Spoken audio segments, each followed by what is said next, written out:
Kejaksaan Agung baru saja menyerahkan uang pengganti kerugian negara atas kasus tindak pidana pemberian fasilitas ekspor crude palm oil sebesar 13,25 triliun kepada Menteri Keuangan kita Purbaya Yudisadewa, dan dalam momen itu juga turut disaksikan oleh Presiden kita Prabowo Subianto. Peristiwa ini patut kita syukuri karena ini menjadi bagian dari cerminan peningkatan penegakan hukum, terutama dalam konteks pemberantasan tindak pidana korupsi seperti yang disebutkan oleh Presiden Prabowo Subianto. Besaran uang 13,25 triliun lebih dari cukup bagi kita untuk merenovasi sekitar 8.000 sekolah di seluruh Indonesia, membangun 1.100 desa nelayan termasuk 600 kampung nelayan di seluruh Indonesia. Dari sisi fiskal, pengembalian uang sebesar 13,25 triliun tentu saja sangat menolong kondisi keuangan Indonesia saat ini yang memang dalam keadaan yang sangat memprihatinkan.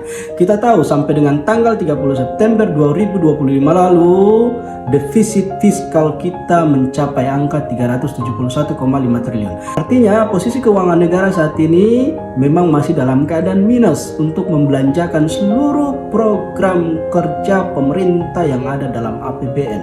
Itu juga dibarengi dikejar dengan defisit keseimbangan primer sebesar 18 triliun. Menunjukkan bahwa saat ini kita memang tidak punya uang untuk menunaikan kewajiban kita dalam rangka melunasi beban bunga utang sebesar 18 triliun.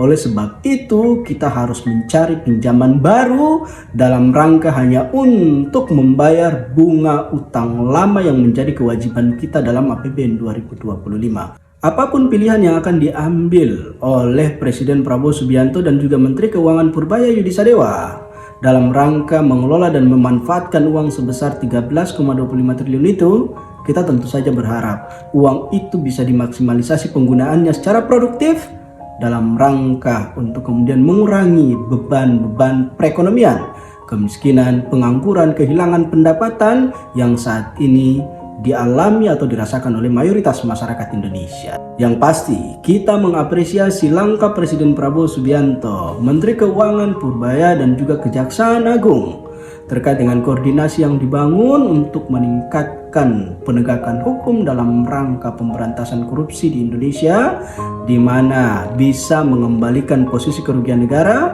dan kerugian negara yang dikembalikan itu bisa digunakan secara maksimal untuk melakukan belanja produktif dalam rangka meningkatkan prosperity atau kesejahteraan masyarakat Indonesia.